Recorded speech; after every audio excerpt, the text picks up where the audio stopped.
This is CBC Nova Scotia News.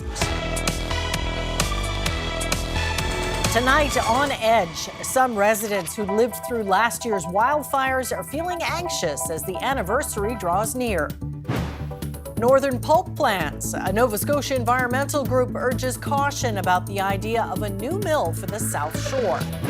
And hailed as a hero. A school bus driver is honored for his split-second decision that narrowly averted disaster. A solid weekend shaping up across the province. Sun, cloud, a couple of showers kicking around, but seasonal temperatures. We'll walk you through your full timeline coming up. Good evening. Some people in Shelburne County, Upper Tantallon and Hammonds Plains are feeling on edge as we approach the anniversaries of the wildfires. Thousands of people were forced from their homes by the fires last year, and about 200 houses were lost. As Gareth Hampshire tells us, the anniversary dates are bringing back some painful memories.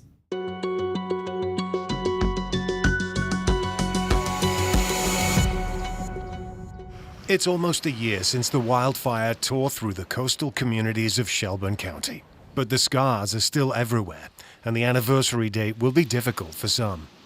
I can start to feel it in myself. I mean, I've always felt it every time I smell smoke. Every time I look out and I see fog and I think, is that smoke? And I, will call my neighbor and say, do you smell smoke? This is what it looked like when she had to leave her Clyde River home last May. It was saved when she returned 2 weeks later, but only just. These charred trees are on the property, close to the house. About 60 homes were destroyed in the county. There's a feeling of unease throughout the area. From Barrington all the way to Shelburne, there's just anxiety about what happened and potentially of it happening again. Sherry Doan is a volunteer firefighter in Shelburne and is noticing people are nervous. They see it, the slightest sign of smoke and they're calling, which is fine. We'd rather have 1,000 false alarms than an actual fire call. There is tension in Upper Tantallon and Hammonds Plains as well, where 151 homes were lost, especially in Westwood Hills, where the fire started. When we hear a siren in Westwood Hills, everybody's head perks up. People on social media within the subdivision are saying, what was that? Is everybody okay? It's still so fresh in everybody's minds. Nova Scotia Health provided a range of mental health supports at the time and continues to do so. Anniversary dates are known to trigger painful memories. And heighten their levels of anxiety and lead to difficulties like sleep problems, difficulty concentrating, ultimately could lead to depression, post-traumatic stress disorder, and generalized anxiety disorder. The text messaging mental health support program he helped set up following the wildfires is still running. People looking for support can text HOPE-NS to 393939. While it's going to be a tough time for many, Samantha Brannan says it's important to recognize the positives. The spirit people showed has carried on, she says, which is helping as the area continues to rebuild. Gareth Hampshire, CBC News, Shelburne County. More reaction tonight to the settlement agreement between the province and Northern Pulp. It includes an end to the idea of restarting the old mill in Pictou County and the possibility of opening a new mill in Liverpool. But the Ecology Action Centre cautions against building another pulp mill of the same kind in the province. Be careful what you wish for. I think if you asked most of the residents of Pictou County how they liked all that pollution as a trade-off for jobs, you'd find the majority of them were not at all happy with what they were subjected to for 50 years, and this mill potentially could go for that long. Once it's up and running, there is very little chance of having it stopped. I'll talk to Ray Plord with the Ecology Action Centre about the impact he thinks a new mill would have on the province's forests. That's our newsmaker just after 6:30. Police have charged a 67-year-old man from Hebbville with sexual offenses involving 4 children. RCMP in Lunenburg say Gerald Maurice Hudson is facing 4 charges of sexual assault and 4 counts of sexual interference. He was previously employed at Pence Elementary School in Pleasantville. He's not worked there since October 26th of 2023. Police say the charges come after a 7-month investigation, and they anticipate additional charges will follow. Well, Prime Minister Justin Trudeau was in Truro today to talk about funding for healthcare. Trudeau was reiterating funding announcements already released in this year's budget. That includes $200 billion from the federal government to help provinces and territories reduce healthcare backlogs and improve access to family doctors. He also stressed the importance of the Liberals' National Pharmacare Plan, which is starting with making diabetes medications and contraceptives free to all Canadians. Bringing down the cost of medications and dental care is making life more affordable for Canadians. These measures are based on the idea that everyone in this country should have access to the care they need, no matter where they live or how much money they have in their bank account. There's a new project at Dartmouth General that hopes to make it safer for patients waiting in the emergency room. It's being introduced as a pilot project amid stories of overcrowding and long waits throughout the province. As the CBC's Matthew Pine reports, it involves new technology to monitor patients considered to be at a higher risk. This new wearable device is allowing nurses in the ER to keep a closer eye on patients while they're in the waiting room. The device is tethered to a monitor that tracks a patient's vital signs, like a pulse and oxygen levels. The patients who get it are the ones with conditions that make them a greater risk in the waiting room. It's a part of the Emergency Department's Wearables Pilot Project, which started at Dartmouth General in January. The hospital believes it's a first of its kind in Canada and says it's already having an impact on patients with heart conditions. So it's able to catch if your heart rate is doing funky things, if it's going from 64 to 130, we've been able to catch those on people who have never had AFib before. I've actually caught that about 4 times, maybe just since this project has started. Julie Canning is one of the nurses who keeps an eye on the data coming from the devices. Her role as a waiting room care provider started in 2022.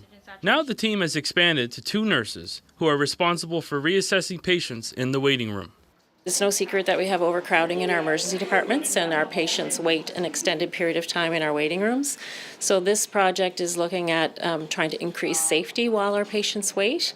In Nova Scotia, there's been several high-profile cases involving patients dying to long wait times, like Charlene Snow, who died in December 2022 after waiting for hours at Cape Breton Regional Hospital. My mother-in-law was feeling unwell. She had jaw pain. She had flu-like symptoms. She waited for 7 hours and decided that she would go home and try a walk-in clinic the next day, except she didn't make it to the next day. She died about an hour and a half after she returned home. Since her mother-in-law's death, Catherine Snow has created a website sharing Charlene's story and the stories of other patients and healthcare workers in Nova Scotia. She's watching this new project closely. That's very encouraging. We'll never know if a reassessment would have saved Charlene's life or a monitor like this, but knowing that someone else could be helped is also a very encouraging thing for us. Nova Scotia Health says if the pilot is successful, there's potential to expand to other locations. Matthew Pine, CBC News, Dartmouth. In other healthcare news, a QE2 clinic has been renamed to honor a hockey player who died of inherited heart disease.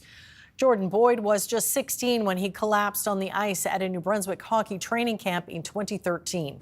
The family has raised $1.2 million towards the clinic. Jordan's dad, Stephen Boyd, says the family wanted to build awareness about the condition that went undetected in his son. You know, really, the Jordan Boyd Inherited Heart Disease Clinic allows us to continue a legacy for Jordan, carry on his compassion and caring for others, and fulfill a promise that, you know, he won't be forgotten. So it really is such a proud moment for our family and for everyone who's supported our family. In 2017, the Quebec Major Junior Hockey League apologized for Boyd's death and promised to improve first aid protocols, including defibrillator use.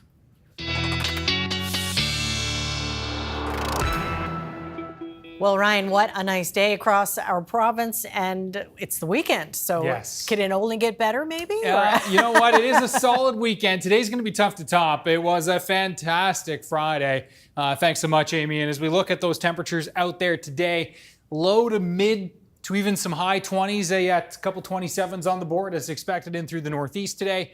Greenwood also at 27, but just a solid day with all of that sunshine as well. And a couple of isolated showers have been popping up here in through southern Antigonish and Pictou counties into the valley or into the the island of Cape Breton, rather. But overall, it is really nice. Now, watching this cold front here, that is going to be skirting through the region tonight and ushering in a west to northwest flow. So that is going to be some slightly cooler air on tap for Saturday. So yeah, still low 20s in most cases, but those west to northwest winds will keep temperatures cooler.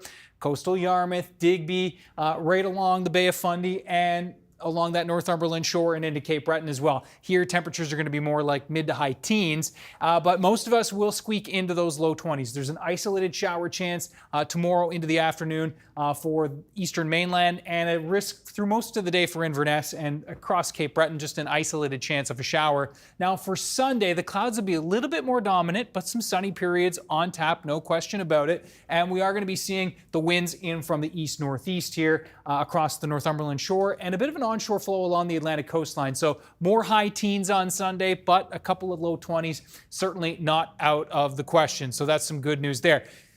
We do need some rain, and yes, we'll have to be fire safe this weekend, no question, Amy, and there's some good news in terms of that rain with that 7-day forecast. We'll break it down with full details in just a few minutes. Yes, we certainly need it, don't we? Yeah, definitely. All right. Thanks, Ryan. Thank you. Well, this week we've been exploring the progress towards Nova Scotia's goal of an accessible province by 2030. As CBC News learned, the province of Nova Scotia is now acknowledging it won't be barrier-free by that date, but they're certainly not stopping other organizations from trying to hit that goal. Shayna Luck has the story of an Annapolis Valley town that says it's trying to do its best for people with disabilities. Hi, I'm Hannah Marie Corkum. I'm born with cerebral palsy. I'm a twin sister to my brother Joe. I have a store named Retro Hippo that I've been working for almost 2 years now. I'm also an athlete. Hannah Corkum is often on the go, but of all the places she goes, there's an important place she can't: the front entrance to Kentville Town Hall. Even the ramp at the back is tough. A little frustrating. Back in 2017, the province passed a law laying down a goal of becoming accessible by 2030. It's creating standards for accessibility, but it's roughly 3 years behind its own timeline. To Shelley Corkum, an accessible province would mean independence for her daughter and many others. I'd like to say it'd be a sigh of relief, because we've been waiting for a long time. Last fall, the Corkums helped Kentville audit its town hall for accessibility. It's 3 old buildings joined into one, a patchwork of steps inside, and a huge job to alter. The audit really pointed out a lot of small things and a lot of big things that we needed to change. Last month, councillors decided to explore renovation, setting aside money to develop a costed plan by this November. We're the keen kids in school. We really want to do a good job. A few weeks after we visited the Corkums in Kentville, CBC learned the province does not believe it can be barrier-free by 2030. When we broke the news to them, it was a big disappointment. Their family has seen promises fail before. Too much talk and not enough walk. Kentville has resolved to move ahead anyway, stretching for that barrier-free goal, even though they know they may not hit the mark. I don't know that we can reach the target, but we're going to try. To Hannah Corkum, achieving the goal would make a big difference. Much better, like I would have a better life. Shayna Luck, CBC News, Kentville. A group in Cape Breton is helping tackle food insecurity. The Louisbourg Legion is now delivering 800 meals to people in the community as the need continues to rise. The CBC's Kyle Moore has that story. It's a picturesque part of our province. Louisbourg, best known around the world for the fortress, the town has seen better days. If you look on the other side of the Legion there, there's a sort of a cartoon drawing of the town and how many businesses used to be here, and it's kind of overwhelming. Fishing is the big economic driver. The only school closed in 2017, along with several businesses. It's made it more difficult for the people who live here. Not everybody has vehicles. There's only limited access for groceries and whatnot. There's a general store. Obviously, the price has to go up because they need to survive as well. Affordability has been made a little easier by a new program offered by the town's Legion. The Food Security and Initiative Project started in April and will continue through December. We have about 1,000 people a week that use the program. We run Monday through Wednesday. We cook With our team, we cook about 30 hours and we pack and deliver about 20. It's a lot. It is. It's a lot. The program serves residents of Horns Road to Louisbourg and all communities in between. A delivery contains 8 prepared meals, 4 easily prepared meals, and at least 2 pantry essentials. We hear that people have been going days and sometimes weeks without a proper meal. Why? They can't get to, they can't get food. Be financial, be accessibility, transportation. The program has received provincial funding to help cover some costs. It's also helped lift morale among residents. It's bringing the community together, I think, which it's lacked in the last number of years. I think it's really bringing people together in a good way. Meals are delivered every second Wednesday, and the Legion says no personal or financial questions will be asked for those interested in signing up. Kyle Moore, CBC News, Louisbourg. Well, it is considered a 1 in 30 million catch. A Nova Scotia fisherman caught a rare yellow lobster off Pictou Island this week. He told our Tom Murphy all about it. Kind of just stopped and said, holy moly, look down this trap here. We're just on the west end of Pictou Island, so all operations kind of came to a standstill, and this it stood out from the rest. It was just a bright yellow lobster, and something I'd never seen before, and neither did they. In 18 years he fished, so it was almost like it just fell in a can of yellow paint, more or less. So first thing was first. Of course, everybody had their cell phones out, and a half dozen pictures or more were taken, and just sat there and admired it, I guess, for the next few minutes, and then carried on, of course. Where's the lobster now? It's been turned in. It's going to go to the Northumberland Fisheries Museum on the Pictou waterfront. So it's, from what I know, is it remains there for the summer and on display so the public can see. And then, as far as I know, they release it at a later date. And how big would that lobster have been? It was a market size, but it was small. It was probably around the 1 pound range. It was female, and but healthy, and it's just small overall though. Just yellow. Just yellow, bright yellow. Yeah, no, it was. Pretty neat. Well, a Halifax school bus driver was recognized today for his quick thinking in avoiding a collision with a tractor trailer that fell from a highway overpass near Bedford last week. Terry Brown was driving 23 students home from Rocky Lake Junior High when it happened. Back at the school today, he was presented with a Community Hero Award and also a Safety Championship belt from his employer, Southland Transportation. I mean, everybody's calling me a hero. I don't feel like a hero. I just feel like I've done my job the best I could do it, and the outcome was, well, I was hoping it would be. When you saw what was happening ahead of you, you made several split-second decisions and were able to go from 100 kilometers an hour to 0 in 6 seconds over a distance of 100 meters in a 14-ton school bus. I was doing 100 kilometers an hour. I just had gotten up to the speed of the highway, and I happened to notice, I glanced, and I seen this dump truck hit the guardrail in the overpass. So as soon as I seen him hit the guardrail, for some reason the truck took a hard right away, and when he did, he went down over the embankment.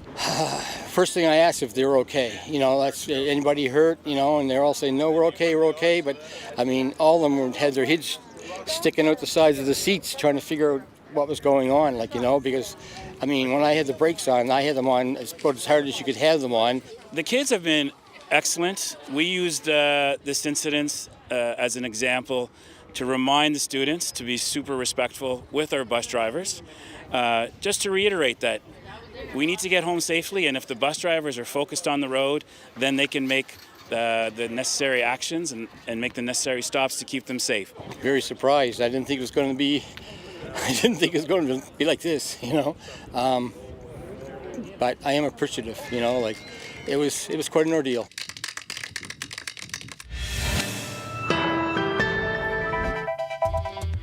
Coming up, the UN's International Court of Justice has ordered Israel to halt its offensive into Rafah. And heading to the Paris Olympics, a swimmer with Halifax roots hopes to make a splash. And a beautiful day at Rainbow Haven Beach, even some venturing into the water. Ryan is up next with the weather forecast. We'll see you in a few minutes.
Yeah, going into break, we had the look at Rainbow Haven, some kids running around the beach, toes in the water. Toes. But yeah, it felt like a beach day, though. It definitely did. And even today, like, it wasn't too chilly along parts of the coast, as you're going to see with our webcam shot in just a minute. Really, you have to be standing right in the water to really feel the chill. But this weekend, if it's not going to be quite as warm as today, but still a solid weekend. I'm sure a lot of folks, Amy, thinking about getting their hands dirty in the garden and wondering about those last frost dates. And so I thought this would be a good time to dust this graphic off. And you can see that most of the province were behind that date now. We're past the average last frost date in the southwest.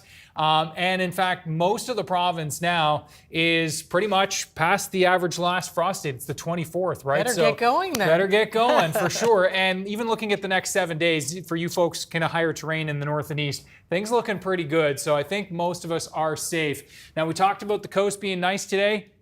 This is coastside in Chester, and it is 21 right there right now. Mostly sunny skies. terrific. Whether you're in the garden or you're doing a coastal walk this weekend, it is going to be a nice one. You can see temperatures out there right now, low 20s in most cases, edging into the mid 20s still in some spots. And as we look at the winds, they have been in from the west to southwest, and you can see sustained in that 20 range in many spots and a little stronger. Caribou Point at 56 right now, so a bit of an offshore wind there, howling at that coastal spot. And we can see Lunenburg gusting to 50, Greenwood gusting to 52. And so it's breezy this afternoon and into this evening, but it's helping to pump in those nice mild temperatures. Now, this is the cold front we're going to be watching. That is going to be moving through pretty unceremoniously through the overnight tonight. The biggest thing it's going to be bringing is a wind shift for us, not much in the way of precipitation. This system is going to be edging into our region for Sunday, but really only looks like a couple of spits with that. We are watching this system here. That is going to be giving us our best chance of showers and the rain we do need in that 7-day forecast. You can see temperatures, heat in the south, just 7 degrees in Winnipeg. So some cooler air still hanging out over the Canadian prairies. As we look at the forecast tonight, double-digit overnight lows, risk of a shower or an isolated pop-up thunderstorm. Looks like most of that risk has started to dissipate. Looking at the radar, not seeing too much there now, but another risk for another hour or two. And then you can see as that cold front moves through, it's mainly PEI in New Brunswick, maybe an isolated shower overnight in the northeast into Cape Breton, but overall quiet. The story for tomorrow, mostly sunny in the southwest, a mix of sun and cloud here in the northeast, clouds certainly dominating at times, and a very isolated chance of a shower popping up here, including for Cape Breton. The best chances will actually be for Inverness County. Temperatures with that onshore northwest wind, 10, 11, 12 degrees. We will squeak into the 16, 17 degree range away from the northwest flow tomorrow. Places like Sherbrooke likely cracking 20, will edge towards 20 inland along the Northumberland shore, but again, closer to mid-teens along the coast. And there, again, are those isolated chances for showers. Don't let those keep you inside, though. It is going to be still a fine day, but again, warmer, brighter towards the south and west. Our best chance of 23, maybe 24 will be down towards the Bridgewater area. Again, onshore flow here, Digby towards Yarmouth and edging into Shelburne County. The winds from the east to northeast and a little bit of an east to southeast flow here. So eastern areas will be a bit cooler on Sunday, as you can see, still squeaking into the high teens, low 20s for many areas on Sunday. And as I said, just an isolated possibility of a shower with this little wave coming through here, but overall pretty quiet. High pressure is going to be moving in and settling in for Sunday night into Monday. And then this is that Tuesday system, which will increase our clouds throughout Monday. Temperatures with that southerly flow will still likely be high teens in the valley, but cooler along the Atlantic coast. Showers for Tuesday, fingers crossed those are substantial, and we'll look at those shower chances into Thursday and Friday. And again, Amy, just a reminder for folks to be super safe this weekend. Burn ban in place for much of the province, so just make sure you're keeping a check on that throughout the weekend, novascotia.ca/burnsafe. Yes, always check that. Stay safe. All right, Definitely. Thanks, Ryan. Thank you. A Canadian swimmer with Nova Scotia roots is headed to the Paris Olympics. This is the third time 27-year-old Sydney Pickram, whose parents are originally from Halifax, has qualified for the Games. And Sydney Pickram joins us now. So congratulations. The Olympic trials were just a few days ago. What was it like this time around qualifying for the Games? First off, thank you. Yeah, it's definitely different. I think the first time I made the Olympics, I was 18 and a baby and had no idea what I was doing. And now, after going through then an Olympics in a pandemic and then to now, I think I've changed a lot. I've grown up as I've made the Olympic team. And so it's definitely different. There's a lot of stress in such a different way. I think you just cherish the moment so much more. And so I wanted to make sure I did my job and got on the team. Well, you've got a good cheering squad here in Halifax. Tell me about that. Oh, I mean, they're amazing. Thankfully, I had my aunts. They came out to watch over in Toronto. They were very excited, and my mom as well. And so they're the best. I think I love whenever I get a chance to go back to Halifax or go to PEI and, just be with my family. They're genuinely so supportive no matter what happens, and I'm excited they're going to make the trip out to Paris. So this is your third trip to the Olympics. You were a bronze medalist in the 4x1,000 meter relay back in 2020. What are your hopes this time around? I think, as I said, as you get older, you really just appreciate the moments. And so I really want to enjoy this Olympics. I think having the pandemic Olympics to now, I'm just really excited to really take in the concept of the Olympics and being with the best athletes in the world at what they do. And so I really want to enjoy it. But again, I want to be at the top of my game. I think going best time still at this age, I'm very happy with it and I'm progressing forward still in this sport. And so I'm just taking them as they come. But of course, I want to do my best, get some personal best, and wherever the cars lie, hopefully it's medals, but you can't control that. So let's just enjoy it. Now, will you go for a fourth Olympics if you can? I have no idea. I think if I said I would have looked past this Olympics 2 years ago, I would have thought you were crazy. But now at this point where I'm at, I'm excited to kind of keep going and see where this can progress. But again, 4 years is a long time down the road and I'll be in my 30s and not sure if that will be in the cards, but I'm going to give it a go for a little while. All right. Well, we'll be watching for you and cheering you on. All the best. Thank you very much. And up next, I'll talk with Ray Plord, Wilderness Coordinator with the Ecology Action Center, and we'll hear what he thinks about the possibility of a new pulp mill on the province's South Shore. That is our newsmaker. Stay with us. You're watching CBC Nova Scotia News.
Northern Pulp has agreed to abandon the idea of restarting its mill in Pictou County with an eye on opening another mill in Liverpool.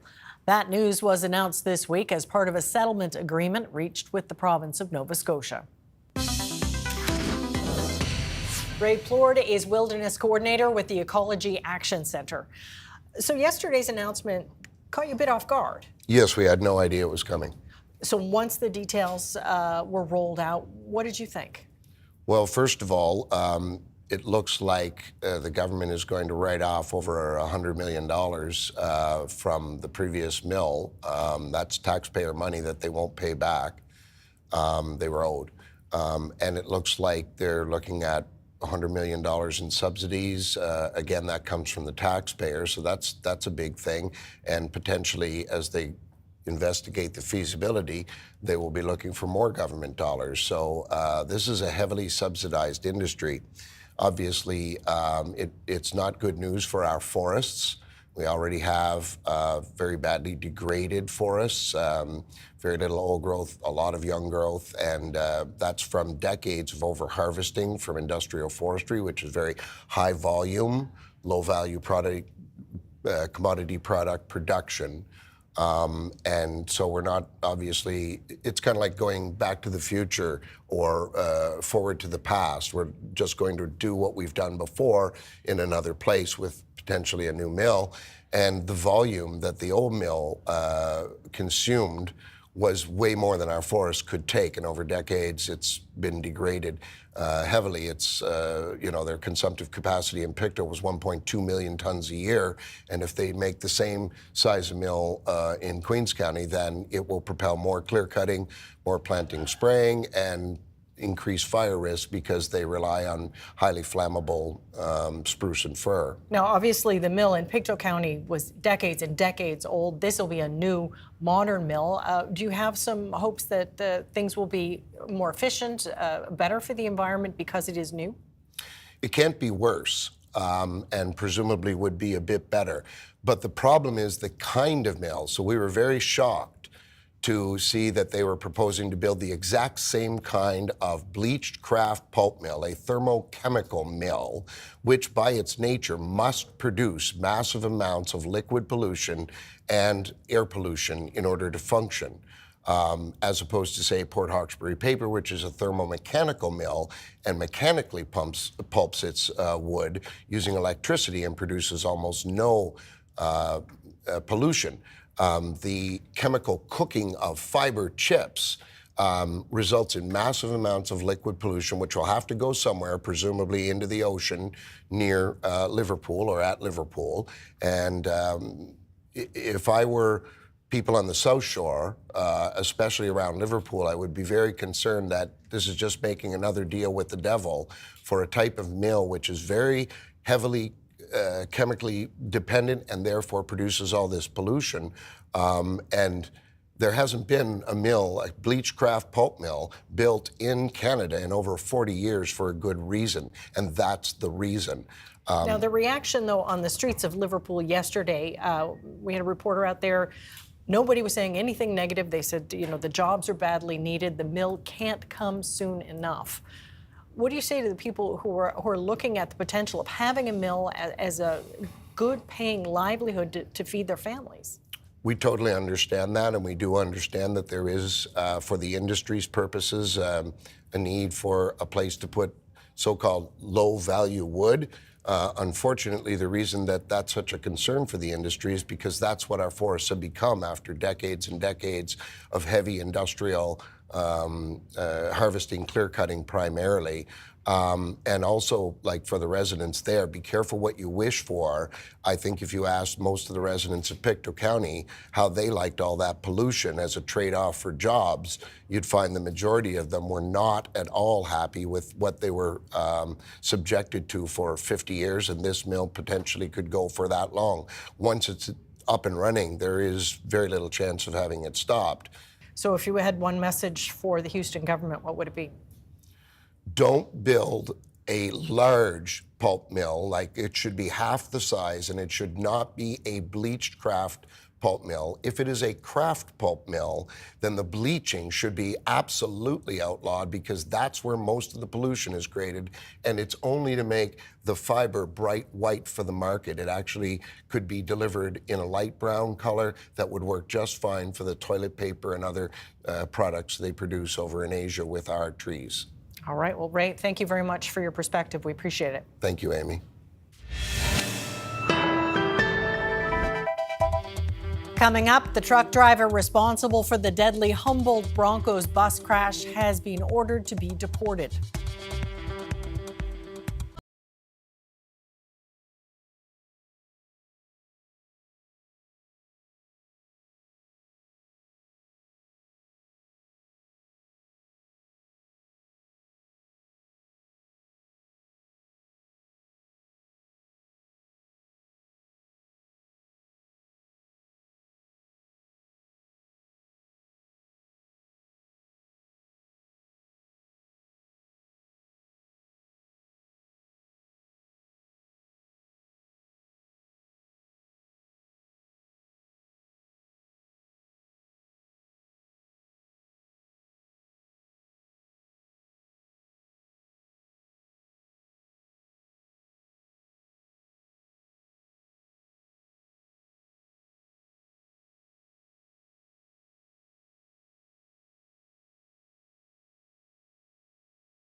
Welcome back. The International Court of Justice has ordered Israel to halt its offensive against the southern Gaza city of Rafah.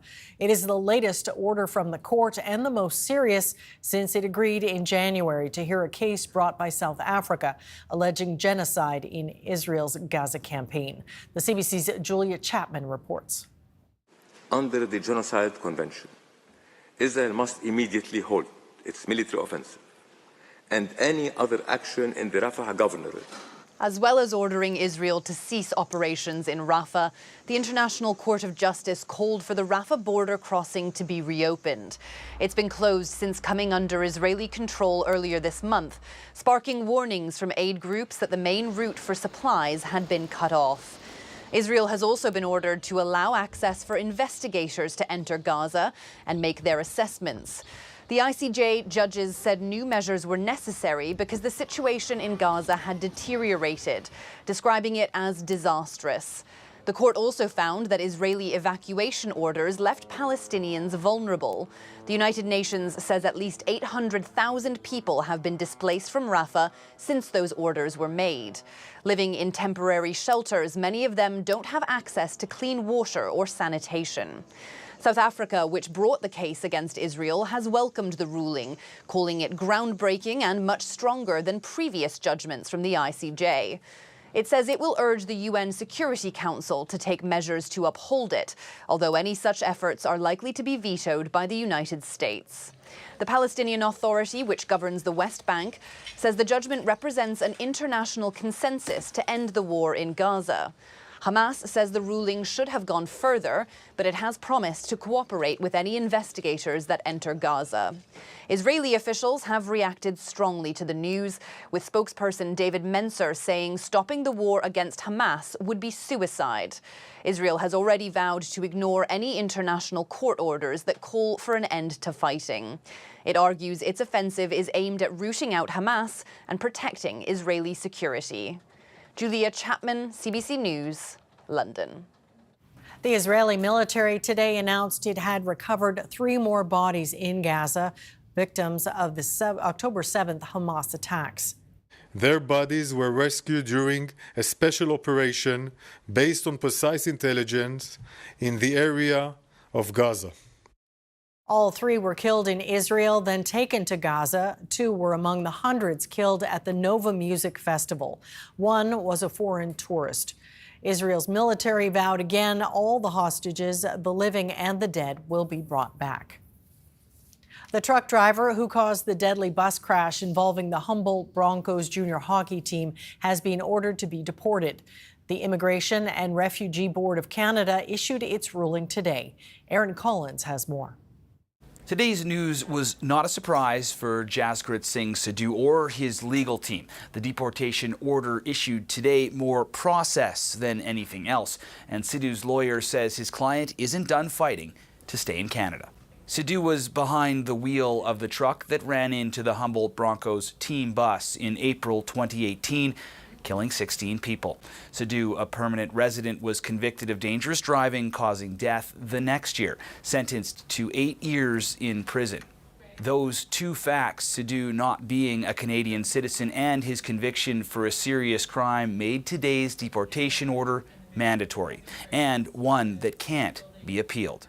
It doesn't matter if they're a career criminal or they did one momentary lapse like my client.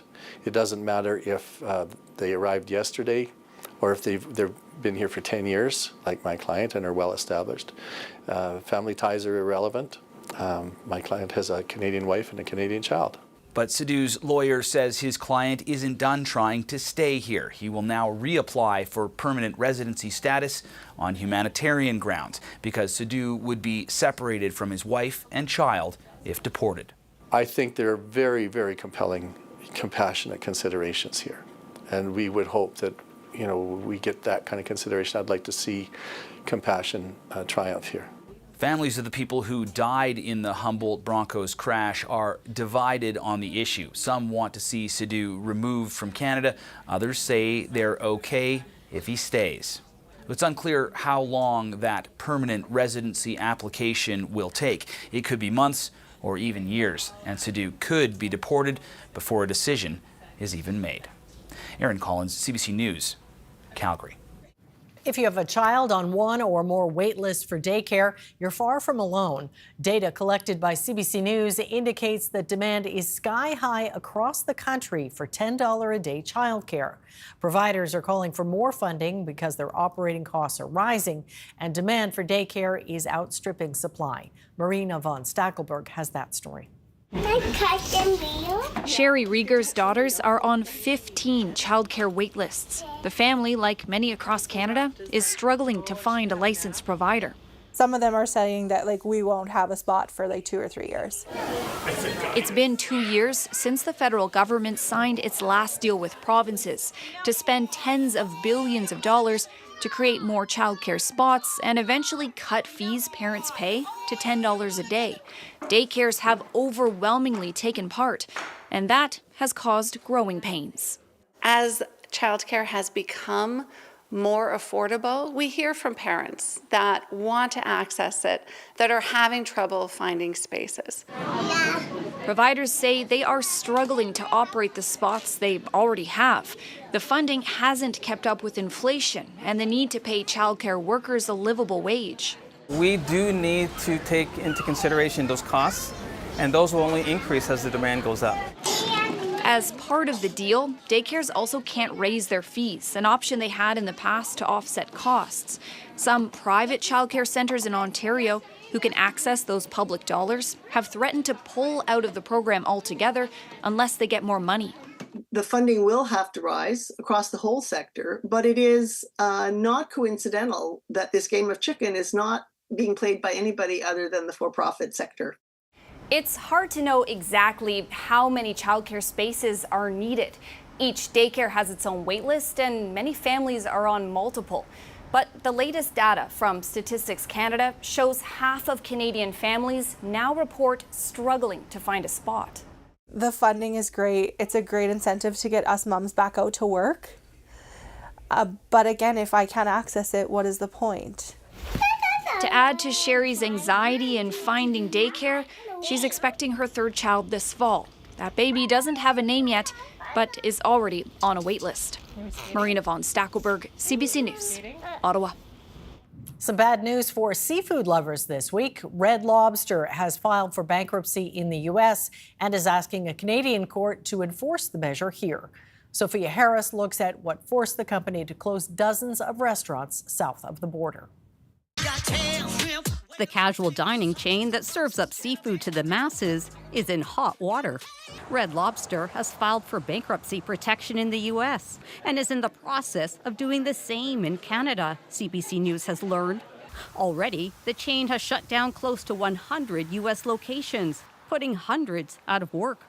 Kind of a nightmare because it's just like being separated from something you've been part of your life for all your 40 years.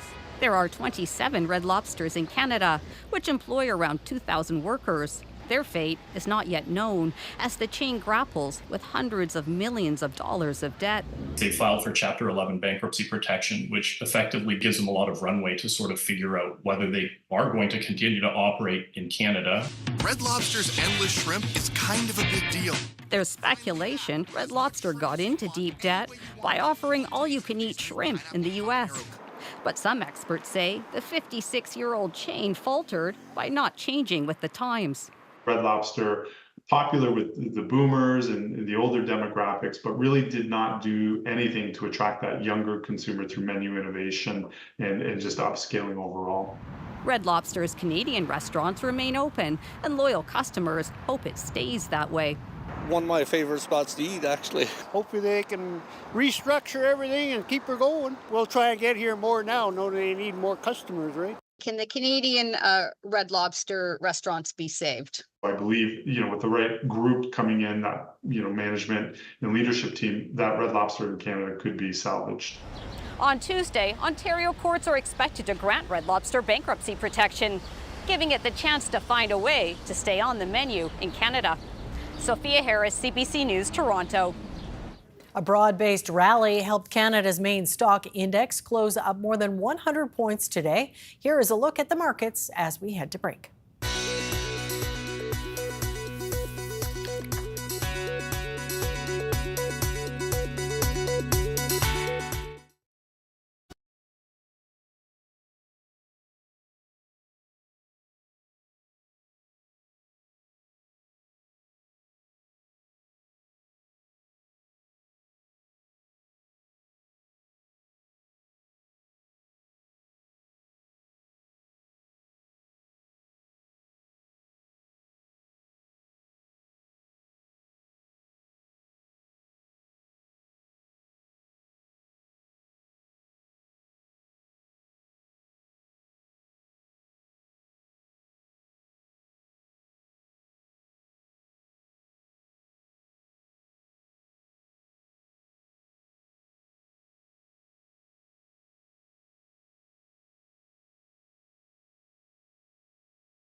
All right, this rarely happens, but Ryan Snoddon made a mistake. Yeah. I don't believe it. Big controversy at Big Mush Mush Lake last night where everybody's wondering who are these people that sent this picture in? Because they had the wrong courtesy on this beautiful picture, which we are going to show again. All is forgiven. Hopefully, Paul and Sharon, you will forgive me for... Yes, not putting the proper name on this beautiful photo that we did show last night. It's so nice we show it twice. Yeah, absolutely, right? Yeah. And so thanks to Paul and Sharon for sharing once again. Ryan's picks at cbc.ca from Big Mush Mush. And then we go to the Valley. And actually not sure where in the Valley this was taken. And so we'll just say the Annapolis Valley, but we know it was there. The blossoms are out. They are. Lovely. And the bees. And the bees. And Ian Wood, thank you so much for sharing. And of course, this is notable because the Apple Blossom Festival, the 90th year of the Apple Blossom Festival is going to kick off next weekend. So Perfect obviously, timing then. Folks are looking forward to that, including the bees. It's going to be a beautiful weekend this weekend in the Valley if you're thinking about heading out to check out the apple blossoms. Temperatures near 20 degrees in Kentville tomorrow, and all through the Valley should be right around that mark, 19, 20, 21. Looking at, again, those west to northwest winds, keeping things a little cooler, more like the mid to high teens, closer to those onshore winds and along those facing coastlines, those west to northwest facing coastlines. Note the wind arrows coming from a different direction on Sunday. So it's a northeast wind from the Northumberland shore, bit of an onshore southerly flow for the eastern shore into the Halifax area. So that will keep temps a little bit cooler there. Let's jump right to the 7-day. So Monday quiet, but building clouds ahead of that next system, which will roll in on Tuesday. Our fingers and toes are crossed that that's going to be a substantial drink on Tuesday because we need it. And then things will dry out and staying quite mild right through the next 7 days. Sounds pretty good. Yep. All right, well, finally tonight, it is an incredible sight of nature, but not if you don't like insects. Yeah, cicadas are beginning to emerge throughout the southern and midwestern regions of the U.S. Billions of the loudly buzzing insects are expected thanks to a double brood. It's a rare occurrence not seen in centuries where the 13-year periodical cicadas pop up at the same time as the 17-year brood. The insects spend years living underground before emerging together briefly to mate and die. Yuck. All right, well, that is it for us tonight. Thanks so much for watching. We'll see you next time. Good night.